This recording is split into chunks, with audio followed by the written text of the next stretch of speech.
Thanks for listening to the Open Discourse podcast. In this series, ODC co-founder and CEO Charles Mitchell sits down for a candid conversation with thought leaders, elected officials, entrepreneurs, and more. Today he's joined by Kendy Alvarez, the mayor of Lewisburg and an ODC fellow. Kendy Alvarez, I am honored that you would be the first guest on the Open Discourse Coalition's new podcast. We live in deeply polarized times. You and I come from opposite sides of many things. I'm from Philly. You're from Lewisburg. Mm-hmm. My people came from some islands centuries ago called Sicily, Ireland. Your people, that's one thing we have in common. My people also come from an island. We're both island people. We're island people. But your people came from a different island. Yes. We have different resumes. We live in different places. Man, woman, all of it. We come from a lot of difference, but we come together around an important mission. I couldn't think of a better way to launch this podcast than with you. You're also countercultural in your dedication to community. We live in an age when voluntary societies are dying, the Elks Club or whatever.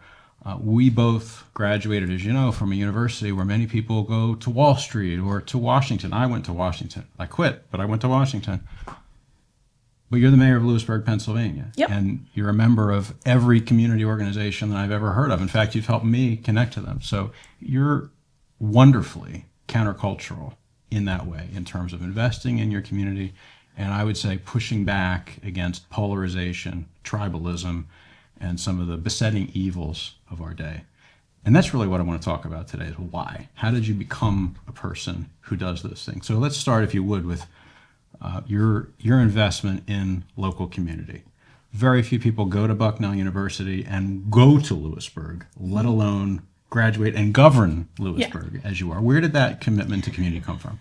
So there's a really interesting African proverb that I'm going to butcher completely, but it says that something along the lines of, you leave the community and then you go into the world and then you pay for the things that community gave you. And so when you think about, living in, a village kind of setting where there's intergenerational relationships, everyone supporting one another, you leave that environment, go, into what's metropolitan and fancy. Everybody leaves for the big city. But now you have to pay for that same community that you've left. You pay for childcare. You pay for someone to come clean your house. You pay for, all of the basic services that community itself gave you back in the village. And so for me, it's recognizing that I had that social capital. I have those connections.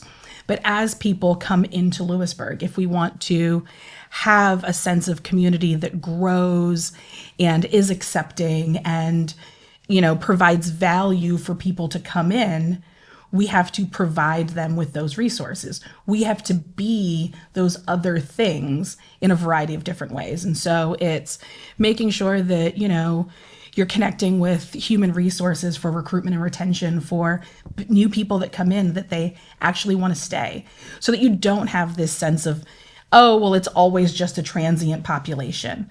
And it's making sure that the established organizations that exist continue to have opportunities to connect with new people. We've got an aging demographic in rural Pennsylvania that is increasingly more isolated. If we don't start recognizing the need for new people to move in, because let's be honest, very few people are having 5, 7, 13 children any longer. For our population to grow, it's from people coming into our communities from outside. We have to make them feel welcome. We have to make them feel like they can belong and thrive in that place.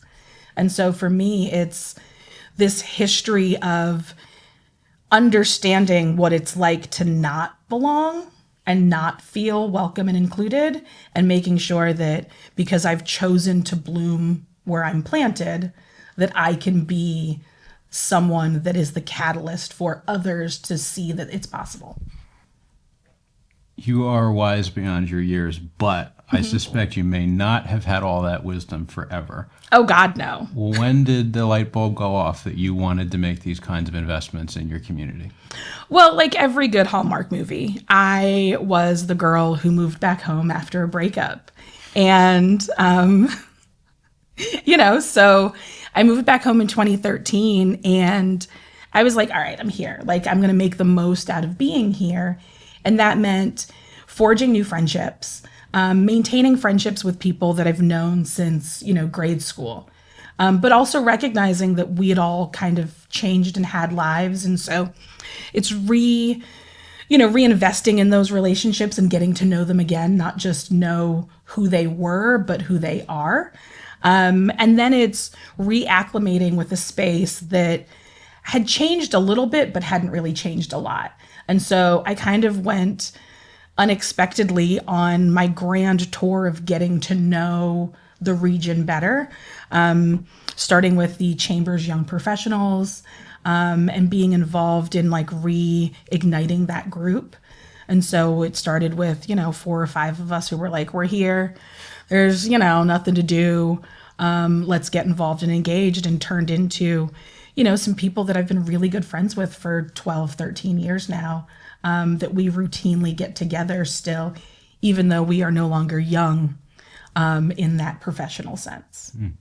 Now, you mentioned that communities need to be welcoming to newcomers. You were a newcomer to the Susquehanna Valley, as I recall, at the age of 5. Yep. You were 5 when your family moved from Trinidad and Tobago. Were you welcome? Oh, God, no. I mean, it's central Pennsylvania in the 1980s, Like, I looked different. I spoke differently. I spoke English, but, I had like 2 years of speech lessons in elementary school. Towards what end? Yeah. So I sound like this. I can fake a little bit of, and it will get me really pissed off and an accent will come out.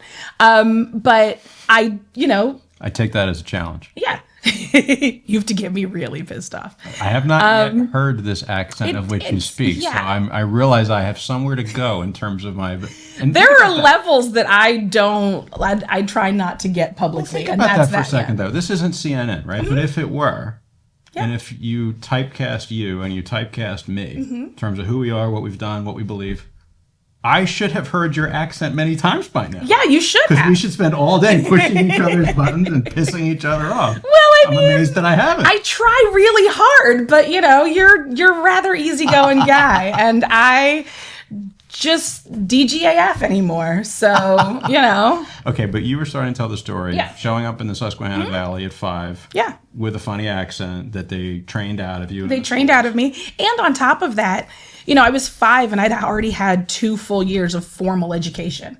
When I say I was 5 years old and I could read and write and do math, and you show up in rural Pennsylvania and they're like, first of all, no, you can't.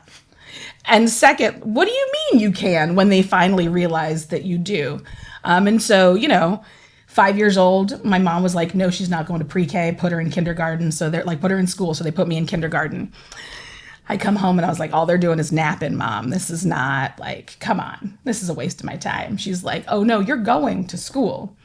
So they tested me. I tested at 2nd grade level. Was this Lewisburg area public school? Lewisburg area public school. My brother was in 2nd grade. He's 2 years older than me. Okay. And they were like, yeah, we can't do that. We can't put you on the same grade. That's problematic. So I went into 1st grade. And so I was the youngest kid in Lewisburg School District up until I graduated. And how did it go being the youngest kid in 1st grade? That was fine. I mean, there was still, I think things were still slow, but the fact that I was already advanced, having to leave class to go take speech lessons, wasn't that big of a deal. Yeah. So how did for example, one of the things that's behind you on our setup here today is a discussion that you participated in, speaking across differences. You debriefed the 2024 election, slightly controversial thing, with one of your Bucknell classmates who's on the opposite side of the partisan aisle, former elected official on the Republican side, you being a current elected official on the Democratic side. You were speaking across differences. It seems that you've been negotiating difference my whole you got life to America. Yeah, this is not, for me, it's really interesting when people make it seem as though this is something that's new. And maybe it seems to come really naturally for me because I've been doing it my whole life. I haven't been getting credit for doing it, but I feel like it's something I've been exposed to and engaged in for as long as I can remember. So this is an old hat. Like, having to talk to somebody who doesn't agree with me is something that I was forced to do every day of my life growing up in rural Pennsylvania. I don't think that it's anything new for me to have to do it as an elected official. Do you think that every young person should be forced to learn how to speak to people with whom they disagree, as you have to? Yes. I think that we do ourselves a disservice when we are in these silos. You know, you get this confirmation bias of only being around people who think like you, act like you, have the same background and history as you. You don't learn to really question everything. And that's part of why I loved going to Bucknell. Like, the liberal arts education is supposed to just teach you how to think. It's not supposed to teach you to think in a certain way. It's supposed to teach you how to think critically, how to examine the information before you, find where it might be valid, but also, you know, inquire as to what's not the whole picture here. Because what we're generally exposed to is one person's perspective or a few people's perspective on things that have occurred. And you have to think about what's missing from that conversation. Who wasn't included that would offer a difference of opinion? You know, it's like, you know, here in this setup, we've got multiple camera angles. One camera isn't going to tell you the whole story. And we have to remember that in life, one person's opinion, one person's experience doesn't give you the totality of what's happening. Have you always been passionate about that, or was that another light bulb that happened later in life? Oh, I've been a problem my whole life. Well, I didn't ask you that. I'm aware of that. I think that being able to articulate it that succinctly is something that's brand new. But, you know, I mean, How brand new? Like 10 years, 1 year? I'd probably say like 6 years. Okay. You know, but a story that I love telling is going back to middle school. You know, they let the boys play field hockey. And I immediately go, well, then girls can play boys sports. And so it's winter. And, you know, there's a boys basketball team and a girls basketball team. So they're not going to let me play the boys basketball. No, there wasn't a girls wrestling team. And so I was like, I'm going to wrestle. And they're like, you can't. And I was like, actually, PIAA says I can. So that's what happened. Got my butt whooped every day after school for like 3 weeks by friends, you know, like guys that I had known since elementary school, hung out with my whole life.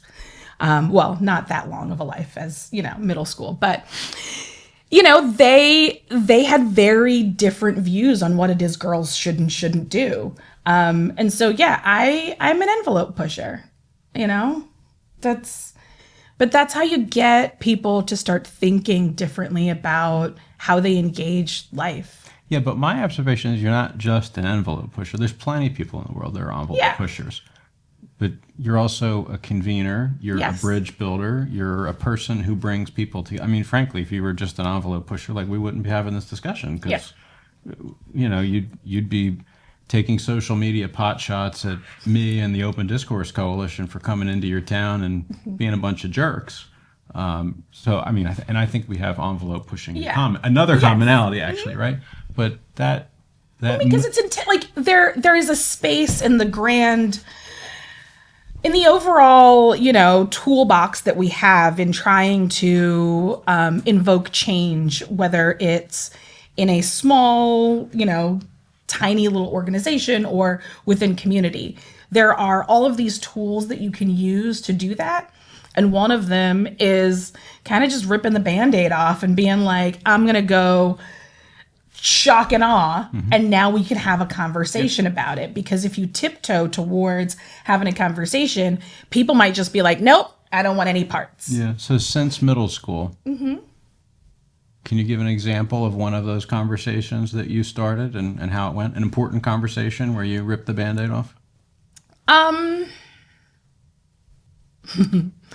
mean, I think I kind of recently, I'm not sure that I ripped the Band-Aid off entirely, but see, I knew you were, getting a little chill in old age. So I am getting a little bit more chill in my old age. I think it's in part because, I learned about physics, and I learned that with every action, Newton's law of something or other, with every action, there's a reaction. And so if you push too hard, what you get in the counter swing is very often pushes you even further than the progress of if you just chipped away. So, when we talk about local government and planning and execution, I have been pushing that, in our borough, and this is something that's very common for small municipalities across the Commonwealth, and what I'm learning, really across the nation, there isn't a plan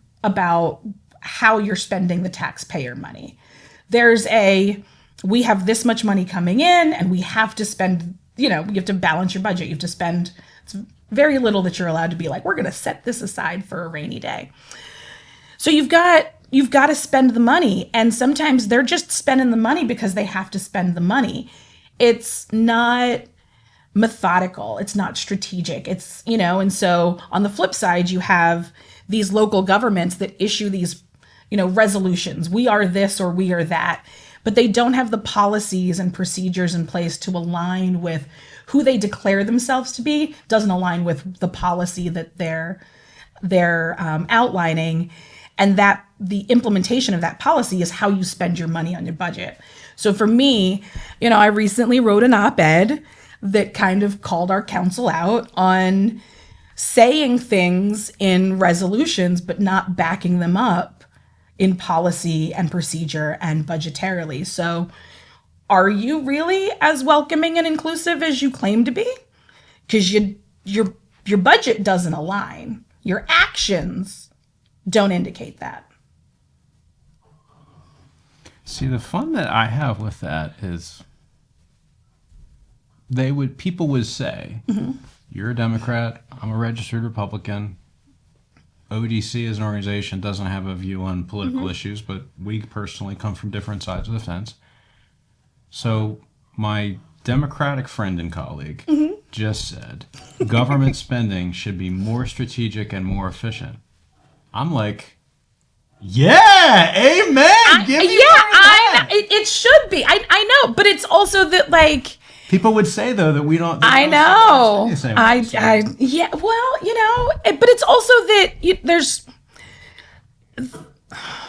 local politics gets me real riled up sometimes because there are my own personal beliefs. Yeah. There is where I stand politically, okay. And if I were not in local government, I think that the person that you would see would be a lot more radical than how I have to govern, because I have to do what is in the best interest of all of my constituents, not just the 600 and some that elected me. This is the difference that at least I've observed in my walk of life between local government and what I'd call the more performative aspect of national office. You have not been paying attention to local government because there's a ton of performance. I know there is, but people in a position like yours where you're actually trying to get something done tend to shy away from the extremes. Yeah. Whereas if you're, and I would further say, I actually think that can be a difference between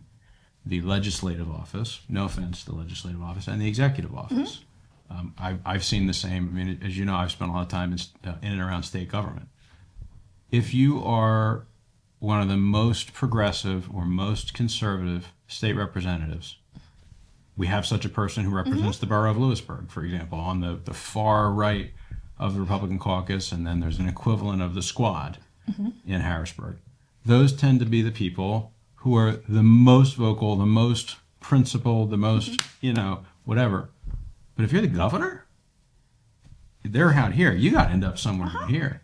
And I think it can be the same both for the executive function and also for people who are actually trying to achieve an end in the community as opposed to be performative. If you're just backbench member of Congress or sometimes, I think, borough council, no offense, probably none taken by you. No, right? No, not at all. But you get what I'm saying? Like there's that distinction between am I here to get something done or am I here to perform? And, I think that there are a lot of people who would agree with us that, there's kind of like this, bell curve of people who sit in the middle of local state government who are just trying to get things done and move their communities, whether it's local or statewide, move them forward, finish some things, through make some progress. Lens with some goals, right? Not just total make the wheels turn, but still. But the reality is, it's the crazies on the way outside that tend to get all of the media coverage. They're the ones that they're exciting to watch. Sure. And so they get the media, they get all of it, the clicks, the tweets, or are they still tweets these days? I don't know. What, are they X's? I don't know. I don't, we're not hip enough. So I don't use any of it. But Kenny, let me ask you this. To what degree, you live in the college town, the colleges are alma mater. To what degree do you see those very same things that happen, whether it's borough politics, state politics, national politics, happening in the context of higher education? Oh, I mean, it's all over higher education. The reality is that, and some of my friends who are of the professoriate will probably not be pleased with me to say this, but in honor of earlier this week being Labor Day, let's talk about who are the most protected class of employees at a university. And how in society, I would argue. Well, and how very often they do not use that power to help those who don't have that same power. So for folks who don't live in the higher education bubble, what does that mean? You're talking about tenured professors? Tenured professors. Who's at the bottom of the food chain? Who are you talking about? I would say, it's your food service workers, your landscaping crew, your facilities people at a university. They don't have, especially Pennsylvania is an at-will state. So, they don't have the same protections as employees. They don't get to say or do whatever they want and have the protection of not being able to be fired. And it is a really interesting dynamic because you very often have these elite academics who, while I have many of them who are friends of mine who are not necessarily fitting this mold, they will walk into rooms and the first thing that they tell you is that they have a PhD. It may be in the most obscure thing that only 3 people in the world care about, but they are taunting that PhD like it is something that matters into the grand conversation that you're having. And they miss the boat.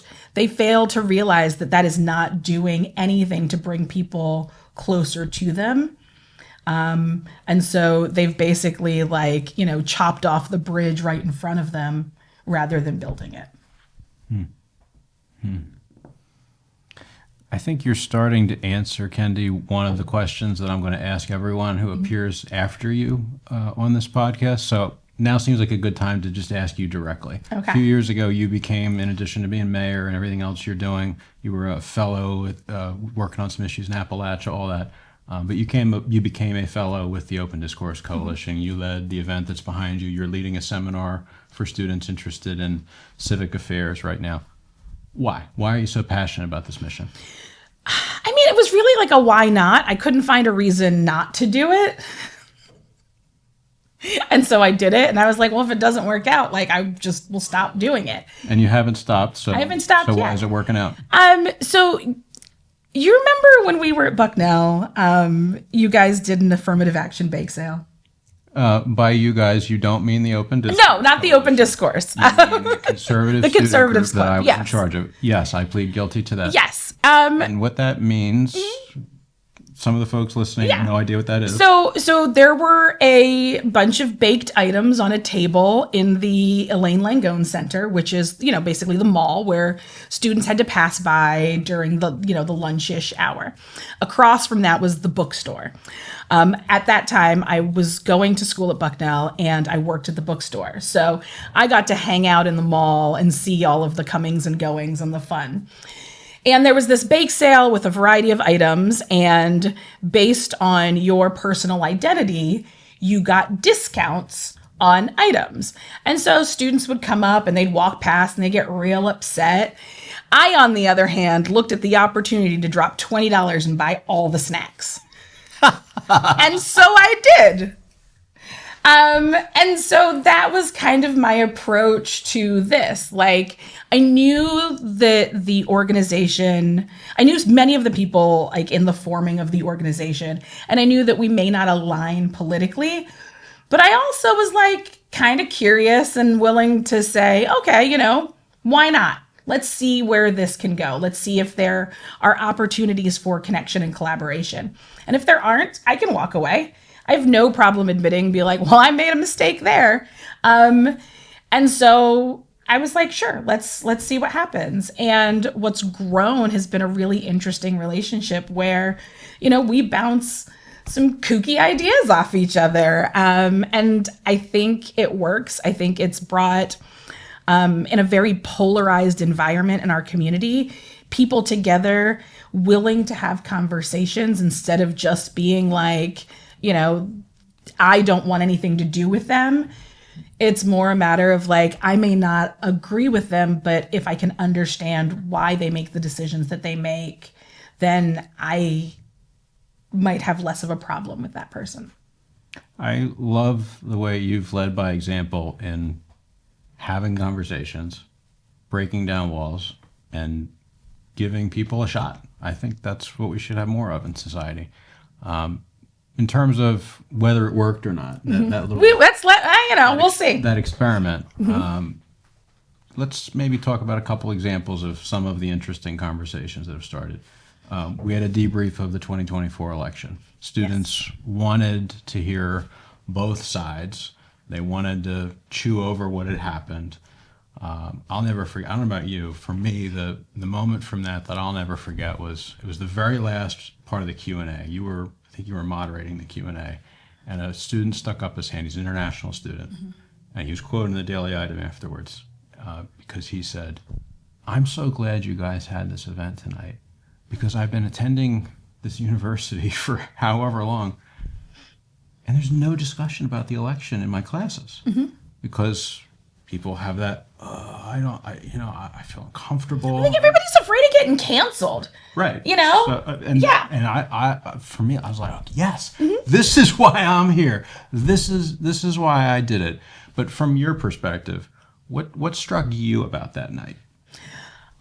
I think it might have been the full room. Like, I wasn't sure that it was going to be well received. Yeah, it was an experiment.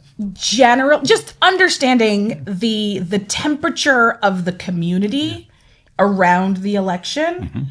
I was like, I don't know about this.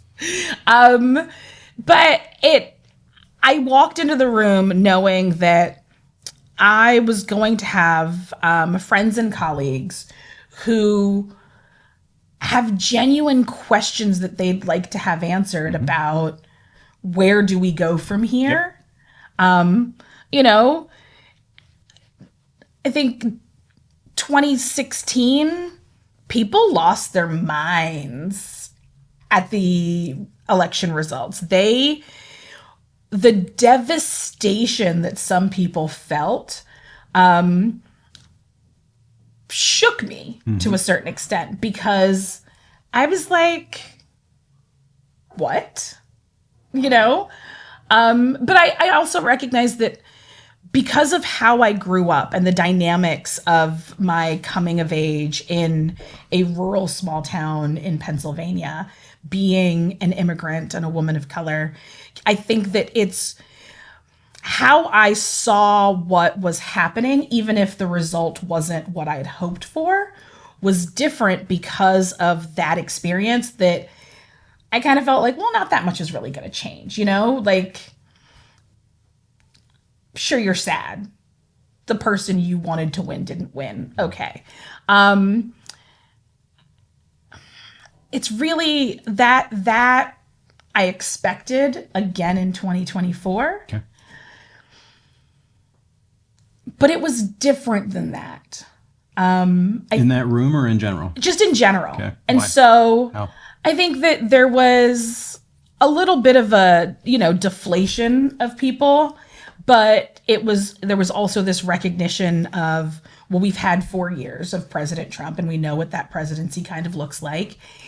And the very kooky kind of not campaign that occurred leading up to the 2024 election, I think had people kind of feeling like they knew that this was coming, even though they didn't want it to happen. Let's be honest, the Democratic Party was very disorganized, and the kindest way for me to put it is that whole campaign was a hot mess.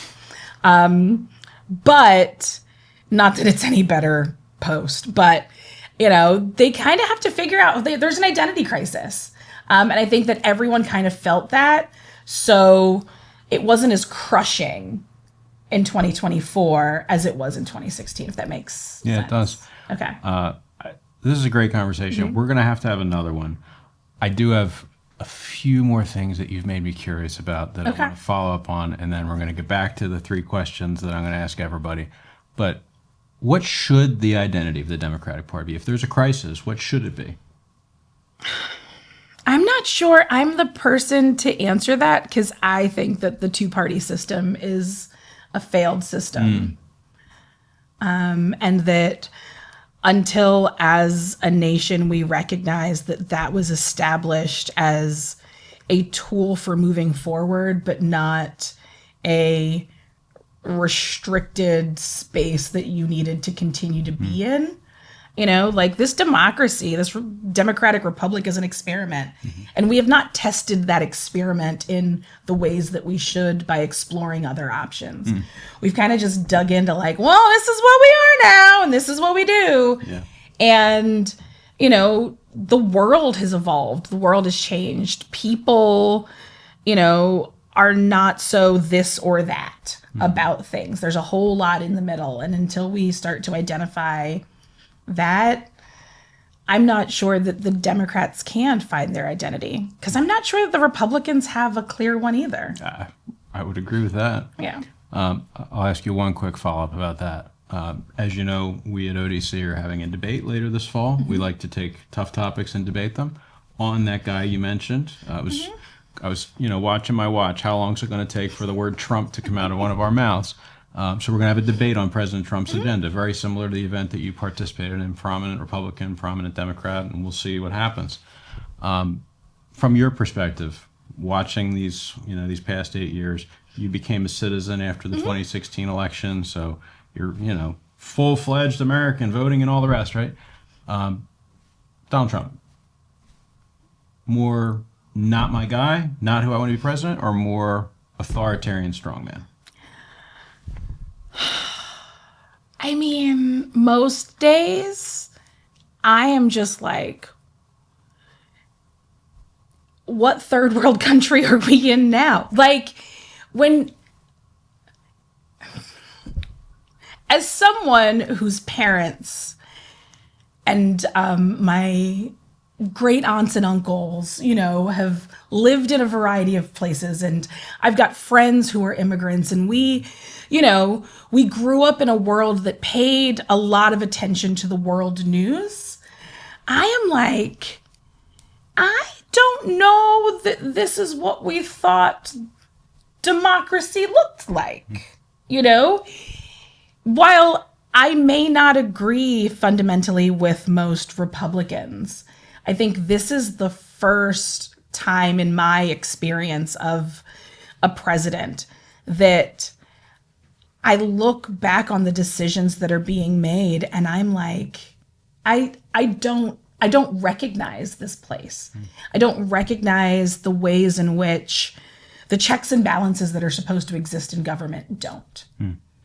And I worry that while on a federal level it's happening and everyone gets all in an uproar, I think it is modeling, what's most problematic is that it is modeling for local government an opportunity where people can grasp for power and make decisions that really negatively impact people's daily lives. Okay, one more thing about local government, and then we're going to land this plane. You're leading a seminar right now focused on inspiring students to do what you've done, to forswear all that. Well, not necessarily what I've done, but I'm hoping to like light a fire under them to think about the world around them in a different way. You know, I spoke at Rotary, Lewisburg Sunrise Rotary recently, and I told them about this series, and I said, you know, what we have to remember is that for approximately the next 20 years, we're going to refer to these kids as the COVID kids. And for different segments of the population, it's going to mean different things. Those in college right now, they were the ones who were in high school who had very foundational experiences that we remember from high school stripped from them because of COVID and the restrictions placed on gathering and things. The ones that are now in high school had their formative, like middle school, this is how you learn to engage with other people and actually, because, you know, their frontal lobes are developed enough that they can like have personalities and engage in conversations. But they spend all their time looking at their phones and their tablets that they don't know how to do this part, you know? And then the younger ones, you know, my 6-year-old nephew, he's part of that. They're just feral. Like, they are these wonderfully interesting people that I have so much hope for because for them, like, it's whatever. Like, I want to drop trow because like they have no social cues. There's like, because when they went to the park, there was like nobody else there because you strategically like experienced life with the least amount of germs possible. And so they're the free range kids who were like, let's go play in the creek. They are probably the generation that's most attuned to those of us who were born in the late 70s, early 80s. You know, we were those latchkey kids. We were free range. And that's these kids. They're going to be so much fun to see how they engage and develop over time. But all of them are going to learn how to navigate life in a way that is so starkly different than any previous generation. And everything that comes at them much quicker than it had for previous generations. And so we have to tool them better. So what are you seeing so far from the COVID kids in your program? That they're inquisitive. They want to know more because they've been sheltered. And they recognize to a certain extent, you know, these are the kids that realize that they can learn more on TikTok and Snapchat about history and civics than they could from their classes because their teachers were exhausted teaching 35 kids and didn't really have time to engage. And so they're willing to seek out information in a variety of different ways and to, you know, sometimes be a little too trusting of sources that aren't valid, but they're willing to hear. And that's really cool. It's inspiring. Those interactions with students are what inspires me to do this work as well. Okay, Kendy, I got 2 more questions for you. These are everybody who comes after you on this podcast is going to have to answer these questions, and you get to watch and see how your answers compare. What's the most interesting book you're reading right now? So I am currently in a few because I just can't. So Bob Putnam, hands down, you know, like The Upswing is really, really interesting. But he just, the ways in which he understands the world and understands society and is able to articulate it back I'm hoping that he can bang out like 2 more books for us before he decides to depart this earth, because I know that man has more wisdom to pass on. So yeah, I would say, probably The Upswing. It's a little data heavy, but it's one that I'm digging through. Okay. All right. Last one. Mm-hmm. Who's your favorite world historical figure? This is a hard one for me, because then there's this, like, there's the initial reaction of me being like, it's Beyonce, of course. Obviously. But, as I think about government and governance, and somebody who inspires me, it's probably Barack Obama. I mean, tan suit, we have to forgive him for that. But the ways in which, beyond being an amazing orator, like, I want to one day be able to give remarks like he does. I very often have to write them down. I'm very surprised at myself. I haven't cussed once. Very often I tell people, if I'm not speaking to adults, I write down my remarks, because 3rd graders do not need to know the expanse of my vocabulary.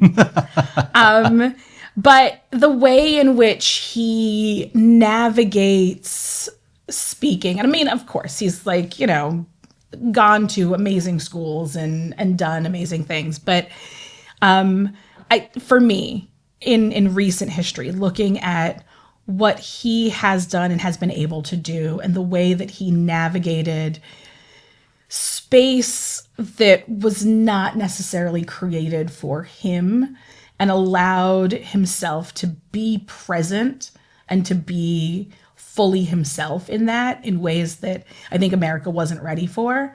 That reminds me sometimes of, like, what I still have to do. Beautifully said. Kendy, thank you again for the honor of kicking off this podcast with my colleague and my friend, Lewisburg Mayor, ODC Fellow, Kendy Alvarez. Thank you.